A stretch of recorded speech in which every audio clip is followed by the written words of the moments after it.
Fala pessoal, pretendem montar uma carteira de FIIs, mas não sabem muito bem como procurar e encontrar os melhores ativos? Nesse vídeo eu vou te contar a metodologia que eu uso para compor a minha carteira, que tem funcionado muito bem nos últimos anos. Vamos lá?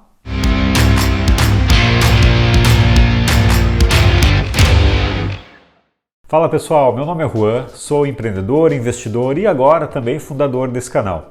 E nesse vídeo, atendendo a pedidos, eu vou compartilhar com vocês a metodologia que eu uso para escolher os melhores FIIs que compõem minha carteira.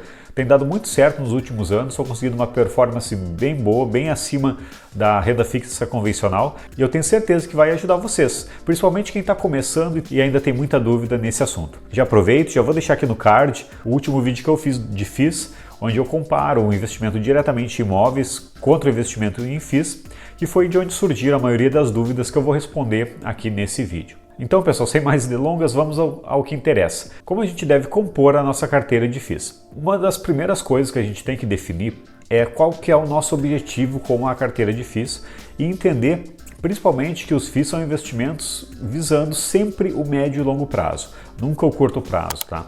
Isso vai fazer uma diferença muito grande para que a gente consiga escolher os melhores ativos e ativos que realmente têm uma boa performance ao longo do tempo. Não me adianta nada eu escolher ativos que performaram muito bem nos últimos 2, 3 meses e que dali para trás são uma performance horrível, né? Lembrando que a gente nunca tem como garantir uma performance futura, mas analisando o histórico a gente consegue ter uma boa noção de como é o comportamento desse papel do mercado. Eu vou elencar aqui alguns pontos que eu acho que são os mais importantes na hora que a gente vai compor a nossa carteira de FIIs e algumas coisas que vocês devem entender. Lembrando que esse vídeo é para quem já tem alguma noção de investimento, já tem conta em corretora, já sabe como comprar os papéis, tá? Porque eu não vou entrar nesse mérito, e está em dúvida de como selecionar os melhores FIIs. Bom, então vamos lá. Primeira coisa, pessoal, que a gente deve saber, qual que é o nosso objetivo ao compor a nossa carteira de FIIs. Quando a gente fala de FIIs, nós temos duas formas principais de rentabilizar o nosso capital. A primeira delas é a partir de ganho de capital, de fato, de aumento de valor de cota, e a segunda dela a partir dos rendimentos dos FIIs. Tá, mas por que isso é tão importante, Juan? Porque é baseado nesses dois pontos que eu vou definir qual que vai ser a minha estratégia de escolha dos papéis.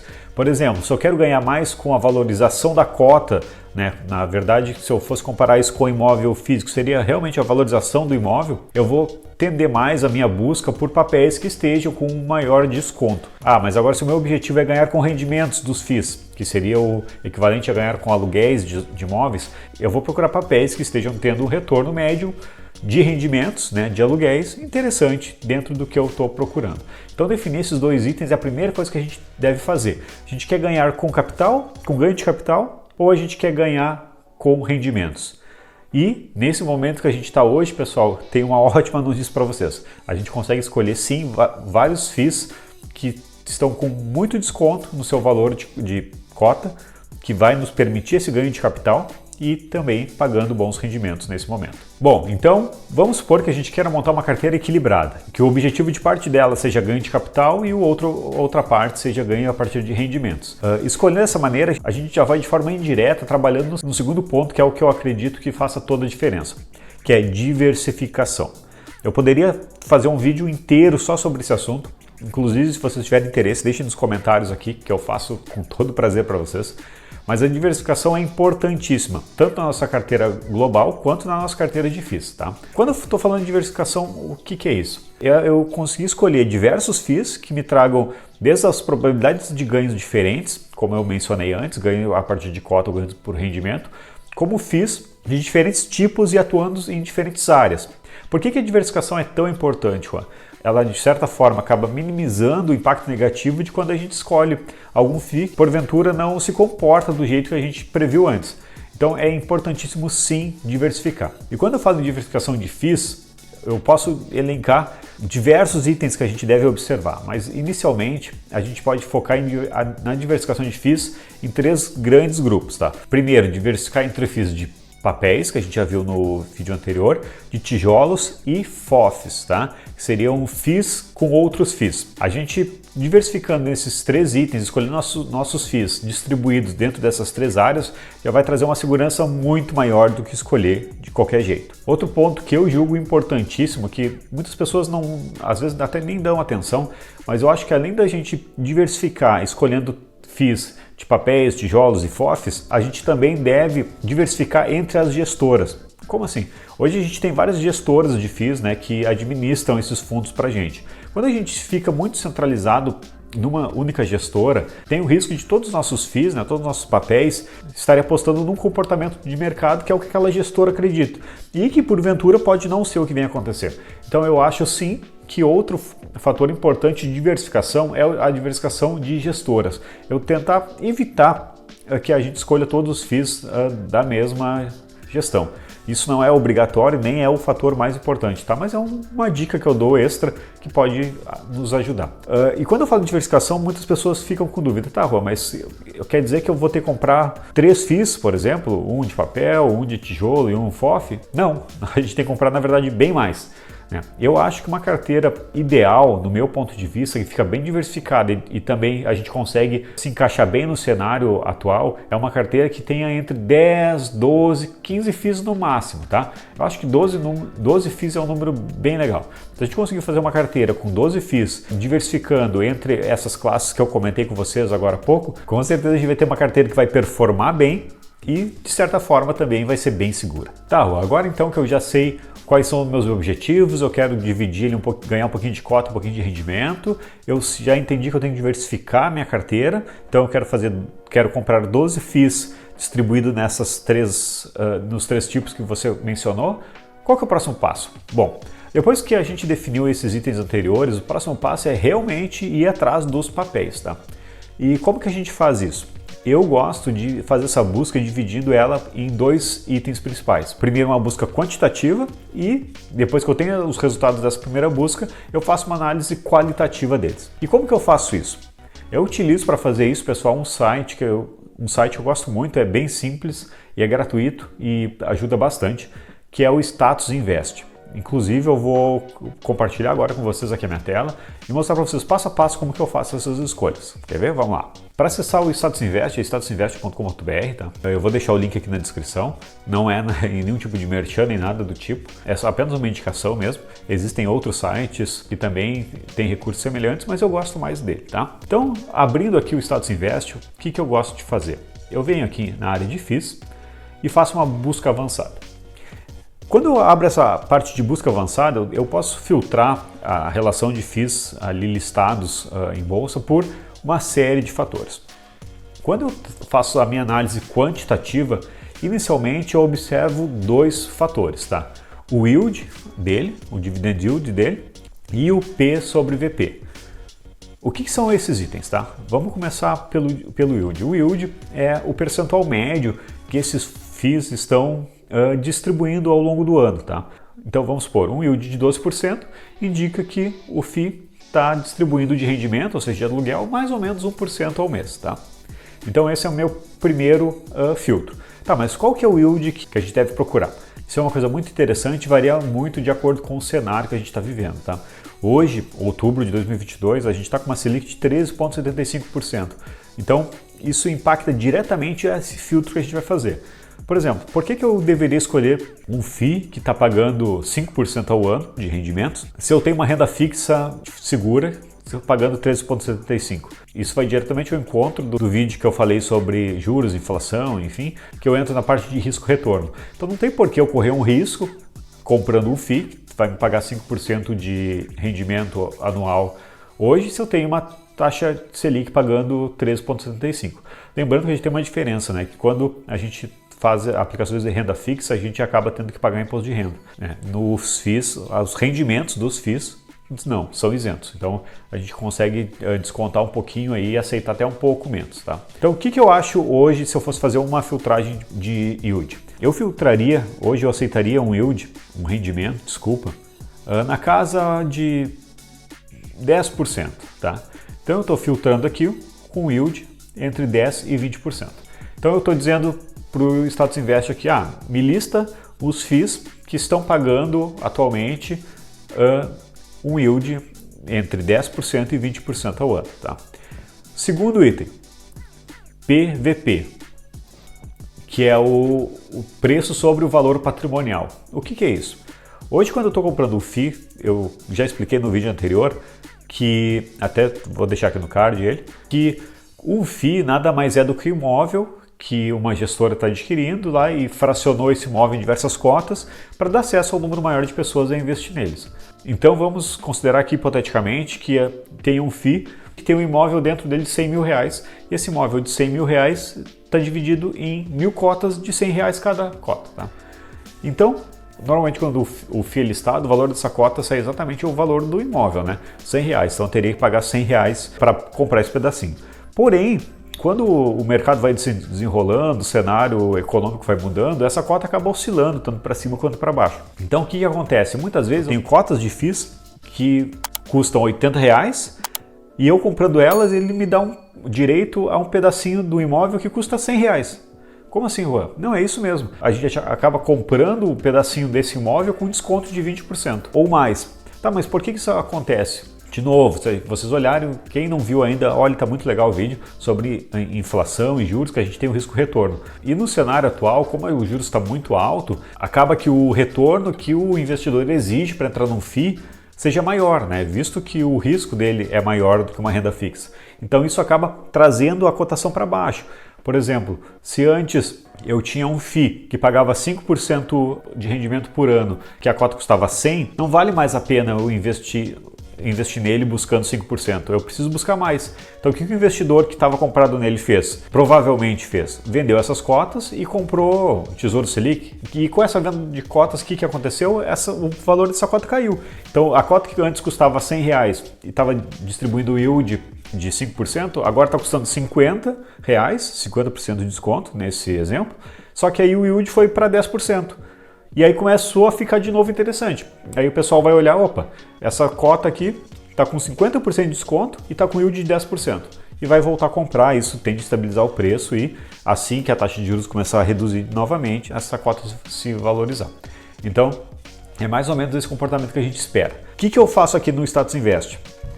Eu defini que eu quero um yield entre 10 e 20 e eu vou definir que eu não quero pagar mais caro do que a cota, do que o FII vale. Então eu vou filtrar aqui, até com um pouquinho de desconto, tá? Que o meu preço sobre valor patrimonial seja de 95, ou seja, eu quero pagar no máximo 95% do que vale de fato aquele imóvel, tá?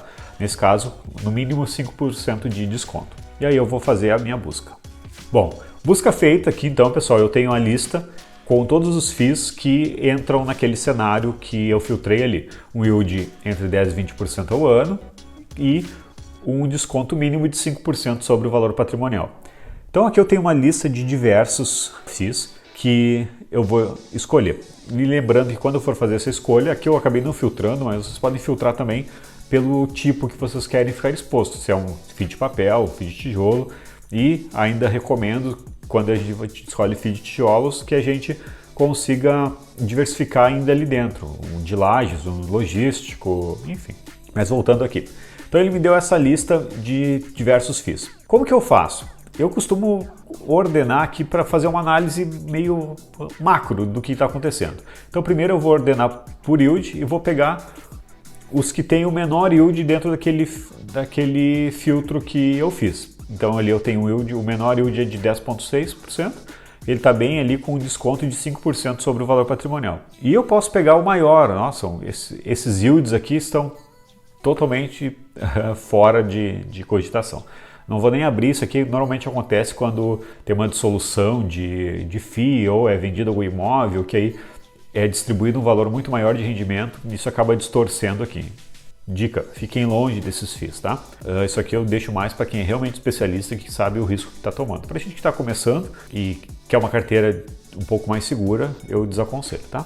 Então vamos ignorar isso aqui, vamos achar ali. Considerando que a gente está com uma Selic de 13, eu vou buscar mais ou menos um FII nessa média de yield, também na casa dos 13. Lembrando que aqui eu tenho o benefício de não precisar pagar imposto de renda sobre isso, tá? E aqui do lado eu dou uma analisada também no valor patrimonial. Mas como eu fiz aquele filtro, eu sei que eu estou protegido, que eu não vou estar comprando nada que está mais caro do que deveria estar, tá? Qual que é o outro item que eu olho, pessoal? Que eu julgo que é importantíssimo e eu recomendo vocês muito olhar também, tá? Que é o terceiro item. Eu acabo não filtrando por ele porque eu gosto de ver um comparativo com os demais de mercado. Que é o terceiro item é a liquidez diária. O que é liquidez diária?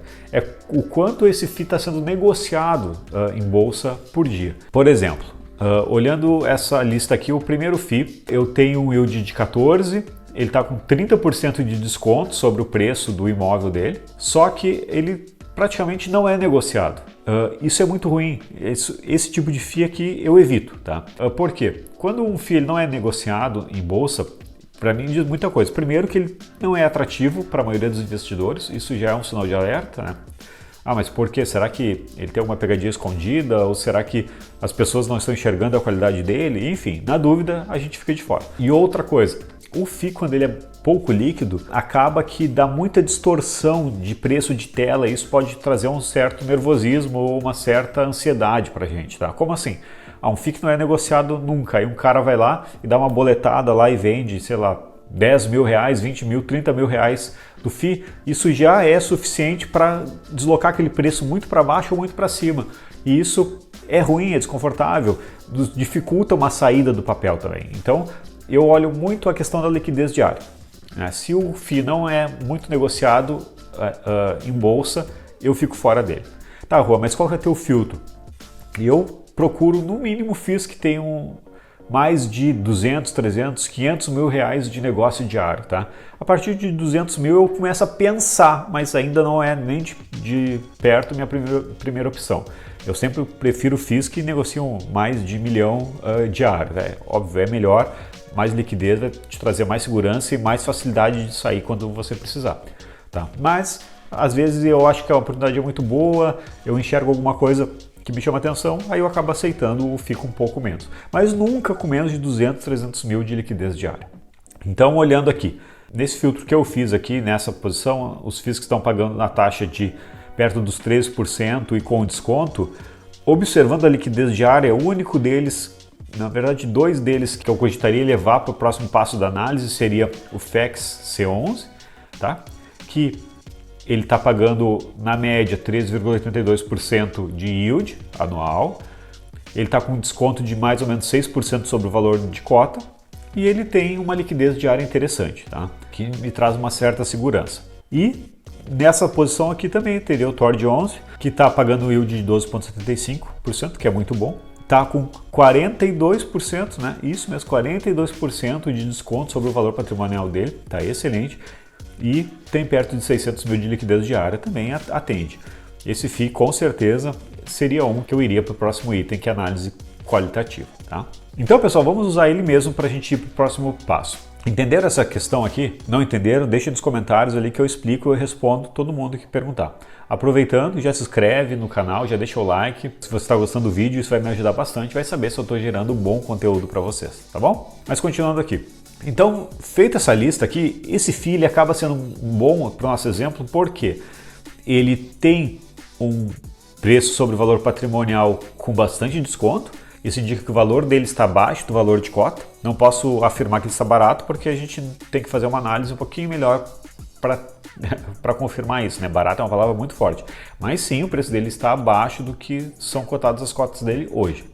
Então, esse FII, por exemplo, ele se encaixaria muito bem para quem está buscando um aumento de capital, né? Um ganho a partir de aumento de capital. E ele também está pagando 12,75% ao ano de yield, que é um yield muito bom, tá? Então, pessoal, vamos considerar o TORD 11 como exemplo para a nossa análise aqui. Como eu mencionei, ele está com um valor patrimonial com bastante desconto, 42% de desconto e com yield muito bom.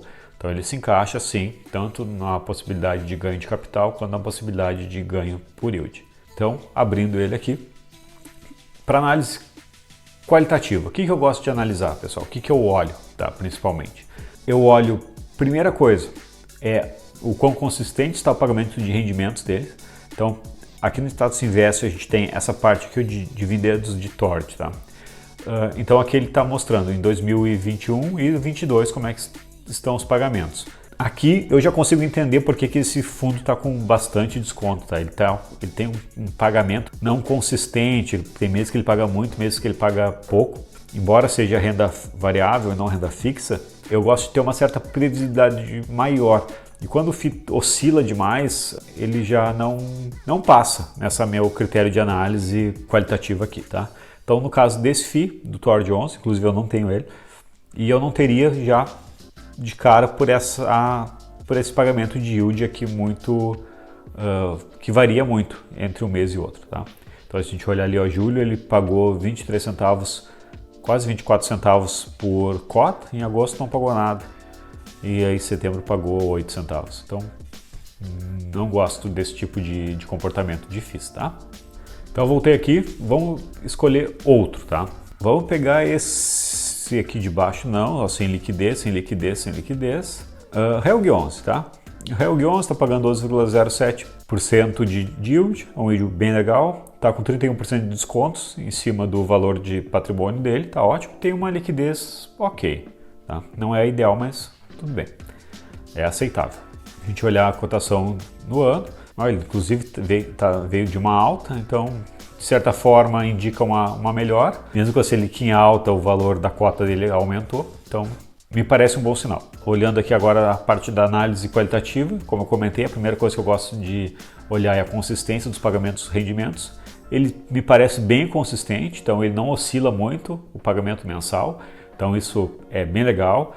Se a gente olhar de 22 e 21, me parece que 22 já está pagando até um pouquinho mais do que 21, então isso também é bom. Então, na primeira análise qualitativa, ele foi aprovado, tá? Qual que é o segundo item que eu olho? O segundo item que eu olho é qual que é o tipo dele e qual que é o segmento. Quando a gente tem híbrido, que é esse caso, é o híbrido dos dois aqui, é quando o fundo não especifica exatamente qual o tipo de ativo que ele vai investir. Mas a gente sabe que o Helg é um fundo de logística, tá?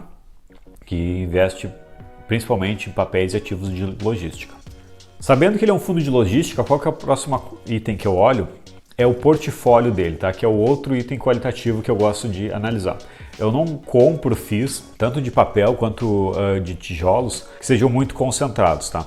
Para mim, para a questão de segurança, o FII ele deve ser bem diversificado também dentro dele. Então, embora eu já diversifique a minha carteira, melhor também se o FII for diversificado. E o Helg é esse caso. Se a gente olhar aqui no próprio Status Invest, a gente vai ver que ele tem diversos imóveis dentro dele. Então, ele tem esse log Camaçari, log Contagem, Fórmula Externa, New Space, Cotia. Então, ele tem vários imóveis dentro dele. Então, isso é um ótimo sinal. Por que é um bom sinal? Porque se cair um meteoro, por exemplo, num imóvel, a gente não vai perder todo o FII, né? Vai ser um dano só uma parte dele. Vida real é vários imóveis, provavelmente vários contratos de aluguéis, então eu acabo tendo um pouquinho mais de consistência nesses pagamentos de rendimento e uma previsibilidade maior. Tanto que se a gente comparar com o item que a gente ouviu antes, que era realmente a questão de consistência dos pagamentos, a gente conseguia ver que era um FII bem consistente. Outro ponto importantíssimo que eu gosto de olhar também é a distribuição dele. Então, olha, ele tem grande parte na Bahia, quase 50% dos imóveis são na Bahia, São Paulo, Rio de Janeiro, Minas Gerais e outros estados aqui, 8,3%. Então é bom, quer dizer que o FII, além de ter vários imóveis, esses imóveis estão distribuídos em vários estados. Isso também é um pilar de segurança importante. Gosto de olhar muito essa questão de contratos. Embora a gente saiba que os contratos de aluguéis, eles todos vão ter um término, quanto maior o prazo desse término, é melhor para a gente, né? Porque a gente acaba compreendendo que a gente tem aquele rendimento garantido por mais tempo. Ah, mas o contrato aqui, a maioria é de 36 meses. 36% deles falta mais de 36 meses para vencer. Isso é garantido que vai durar todo esse tempo? Não. Vocês podem fazer um acordo, podem sair, enfim. Mas é um pouquinho mais garantido do que se todos os contratos fossem contratos curtos, tá? Por fim, e não menos importante, eu olho muito esses indexadores aqui. Porque é como esses contratos vão ser corrigidos ao longo do tempo. Como a gente está pensando em FII para longo prazo, é muito importante que isso esteja condizente com o que a gente espera, tá? Não me adianta nada eu ter um contrato, por exemplo, de mais de 36 meses e que não tenha um indexador de correção definido, tá? Ou um indexador fixo de 1%. E isso vai me trazer prejuízo no longo do tempo. Então é muito importante. Esse aqui está muito bem coberto, ó. Mais de 67% deles com IPCA, quase 33% deles com IGPM. Então eu acho que está bem legal. Com certeza, olhando esses critérios aqui, esse FII, sim, seria um forte candidato para entrar para minha carteira. Feita essa análise, pessoal, quantitativa que eu mostrei antes, essa análise qualitativa que a gente faz agora, lembrando, o que a gente vê na análise quantitativa? A gente busca o yield que a gente espera, que isso varia muito de acordo com a Selic atual, né, com o retorno que a renda fixa está dando. Então, como o FII vai me trazer mais risco, eu preciso sim exigir mais retorno para entrar nele. E o valor patrimonial dele, se a cota está muito cara ou muito barata. Quando ela está valendo menos que 1 naquele cálculo ali de divisão de preço valor patrimonial, quer dizer que ela está com desconto. Uma cota que vale 0,9, ele está com 10% de desconto sobre o valor patrimonial. Eu filtro inicialmente desses dois itens, pego os melhores, de preferência o que tiver mais desconto de valor patrimonial e estiver pagando melhor yield, e analiso a liquidez e vejo se ele tem uma liquidez diária interessante. Lembrando, no mínimo R$200 mil de liquidez diária, pelo menos no meu filtro. Quem quiser arriscar um pouquinho mais e aceitar menos liquidez, ok. Mas de novo, lembrando que a liquidez é importantíssima para dar saída para vocês não ficarem presos ou mesmo derem uma boletada lá e oscilar o preço demais. Isso trazer prejuízo financeiro para vocês, não é o que a gente quer aqui. Então, por isso que a liquidez é importante. Fazendo esse filtro, eu escolho dentro das minhas diversificações lá de tipo os melhores de papéis, melhores de tijolos, e abro um por um e analiso qualitativamente. O que eu analiso de forma qualitativa? Primeiro, que eu tenho uma previsibilidade interessante de pagamento de rendimentos, olhando o histórico dele. Fiz ele como aquele TOR 11 que oscila muito, não entra nesse critério de qualitativo, de eu conseguir ter uma boa previsibilidade, tá? Então, nesse nosso exemplo de seleção aqui, ele já ficaria de fora. E esse, o RELG 11, por esse critério, ele ficaria dentro sim, porque ele tem uma previsibilidade interessante de pagamentos e rendimentos. Então, qualitativamente, sendo aprovado nessa, o que eu vou olhar? Imóveis, e aí nos imóveis eu olho principalmente quantidade de imóveis. De forma alguma, comprem FIIs que tenham só um imóvel, FIIs que a gente chama de monoativos, é furado, tá? Por exemplo, vocês compram um FII que tem um prédio só lá dentro e acaba o contrato de aluguel ou o inquilino sai, vocês vão ter prejuízo, a cota vai cair, o rendimento vai zerar e vocês vão ter que ficar cozinhando esse FII um bom tempo até conseguir ter algum retorno. Então, vamos evitar, a gente não compra FIIs monoativos, então a gente olha FIIs multiativos. Olhamos os FIIs multiativos, isso tanto for papéis, FIIs de papéis ou de tijolos, tá? Papéis vão ser vários papéis aí. Olhando isso, eu olho, no caso dos FIIs de tijolos, ainda a localização desses imóveis. Quanto mais diversificado, melhor. E se ele não estiver tão diversificado, que ele seja dentro de bons estados. O que é bons estados? Regiões sul, sudeste são onde, na minha opinião, estão os melhores imóveis, tá? Principalmente regiões de São Paulo. Se a gente conseguir um FII com imóveis na Faria Lima ou arredores ali, com certeza também é um FII que tem uma certa qualidade. E, por último, e mais ou menos importante, qualitativamente, olha os indexadores. Quanto mais contratos eu tiver com indexadores condizentes e contratos com vencimento longo, melhor. Tá? Eu particularmente gosto muito do IPCA. Mas agora o IPCA está negativo, quer dizer que está perdendo um pouco de dinheiro? Não sei se perdendo é a palavra certa, mas estou ganhando um pouquinho menos sim. Mas pelo menos de certa forma minha carteira está refletindo essa questão da inflação e está protegida, né? Então eu olho sim esses fatores. E olhando esses itens de forma quantitativa, como eu falei, e filtrando de forma qualitativa, escolhendo bons FIIs, 10, 12, 15 FIIs, eu tenho certeza que você vai conseguir montar uma carteira bem legal, segura, que vai te dar um bom retorno. Então, pessoal, fazendo esses filtros que eu ensinei para vocês e observando todas essas características qualitativas, com certeza a gente vai conseguir fazer uma carteira de FIIs que seja confiável, que tenha um bom rendimento e que nos dê grandes sustos ao longo do tempo, né? Lembrando sempre que FII é uma coisa para longo prazo, sim. Essa carteira que a gente monta, a gente costuma montar tendo em vista um horizonte bem longo. Agora eu vou dar uma dica para vocês que eu acho que é fundamental e que todo mundo deve fazer, eu faço e faz toda a diferença, principalmente no médio e longo prazo, tá? Fizeram os filtros quantitativos, qualitativos, chegaram a uma lista dos 10, 12 FIIs que mais encaixaram com esse modelo, usando os filtros de vocês, claro, que vocês aceitam. Vocês comprem ele, diversifiquem, dividam o capital de vocês em partes iguais inicialmente para comprar cada FII, para todos tenham o mesmo peso dentro da carteira de FIIs, e anotem, isso é importantíssimo, anotem por que vocês compraram esses FIIs. Mas por que eu devo anotar? Como eu falei, o FII é uma coisa para longo prazo. Então vamos imaginar que a gente compra hoje um FII que está com 50% de desconto no valor patrimonial. Eu comprei ele com o objetivo de ganhar com essa valorização da cota. Aí acontece que daqui a 2, 3 anos, esse FII, que eu estava com 50% de desconto, já está valendo 10, 20% a mais do que o seu valor patrimonial, ou seja, já está ficando caro. E como ele está me pagando rendimento mensal, de qualquer forma, eu às vezes acabo esquecendo dele ali. Eu esqueço o motivo real pelo qual eu entrei nele, que era o ganho de capital de cota.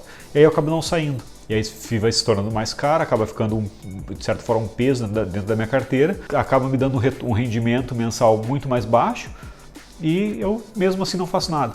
Então é muito importante que a gente anote, porque a gente anotando o motivo pelo qual a gente entrou no FII, que a gente comprou aquele FII, quando o nosso objetivo ser atingido, a gente pode definir se a gente vai querer sair dele ou não. Isso é muito importante, faz toda a diferença para o longo prazo, tá? Acreditem, façam isso que vocês vão ter uma clareza em cima dos investimentos de vocês muito maior. E agora, pessoal, respondendo aqui para a gente encerrar o vídeo, quero responder a dúvida de 3 inscritos que deixaram nos comentários no vídeo anterior de FII. A primeira dúvida que surgiu foi sobre imposto de renda. Um inscrito perguntou: mas eu tenho muita dúvida no imposto de renda. O que você sugere, Juan? Antes de eu sugerir a solução, vamos entender 2 coisas, tá? Primeiro, os FIIs, a gente tem 2 formas de ganho de dinheiro com eles, né? Ou pelo ganho de capital, na valorização da cota, ou pelo ganho de rendimentos. Os rendimentos, eles são isentos de imposto de renda, então não preciso me preocupar. Já a valorização da cota, quando eu vendo, eu tenho que pagar um imposto de renda sobre ganho de capital normal. Tá? O que eu sugiro, e não só para FIIs, para qualquer parte ali de investimento em bolsa, tá? Terceirizem essa parte. Tá? A gente não precisa, como investidor, se preocupar com tudo, inclusive isso é um grande erro. Então o que vocês devem fazer, o que eu faço e o que a grande maioria dos investidores faz? Contrata algum software, alguma plataforma que calcule o imposto de renda de forma automática para vocês. Existem vários na internet. Eu vou falar da que eu uso, que é o Aquilo. Vou deixar o link aqui na descrição também. Eu recomendo, é muito boa, é prática. Para mim atende de forma exemplar e eu nunca tive nenhum tipo de problema na declaração utilizando ela. Todo final de mês, inclusive eu faço isso só uma vez por mês, eu vou lá e importo as minhas notas de corretagem. Aí nessas notas ele consta que eu vendi, que eu comprei e enfim, todas as movimentações que eu fiz na minha carteira de investimento. E fazendo isso ela já me dá ali e emite a guia de pagamento do imposto de renda, quando eu preciso pagar alguma coisa. E no final do ano ela me ajuda na declaração, ela me dá passo a passo como que eu devo preencher minha declaração. Então eu não me preocupo com nada e eu sei que está sendo feita de forma certa. Aí algumas pessoas perguntam: tá, mas eu só compro FII, eu não vendo, então eu não ganho com o ganho de capital, então é isento, eu só pego os rendimentos. Ainda assim eu tenho que contratar? Eu vou te dizer que sim. Porque além das ferramentas nos ajudarem a fazer a coisa certa, de verdade, de certa forma ela também é uma garantia, tá? Porque se der algum problema, a gente, não era para ter dado problema, eu estou contratando, pagando serviço para resolver isso para mim. Então tem uma certa proteção.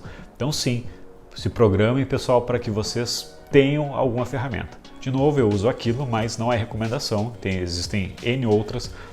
Olhem, analisem e vejam a que atende melhor vocês. Tá? Segunda dúvida: qual que é o rendimento médio de um FIIs? Isso é bem complicado da gente responder porque, de novo, o FII é renda variável, tá? Não é renda fixa. Então esse rendimento ele oscila muito no decorrer do tempo. O que eu posso dizer para vocês é que, se a gente observar o rendimento médio de retorno com aluguéis, inclusive vou pedir para o editor botar um gráfico aqui, ele gira em torno de 4 a 5% ao ano atualmente, né? Um retorno investindo em imóveis, né? Um retorno de aluguel. Com o FIIs eu consigo tranquilamente bem mais que isso.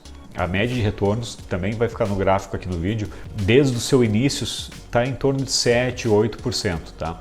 E se a gente pegar o retorno de FIIs no último ano, está mais que 10%. Então eu consigo sim ter um retorno bem melhor do que com imóveis fixos quando eu trato de rendimento de aluguel.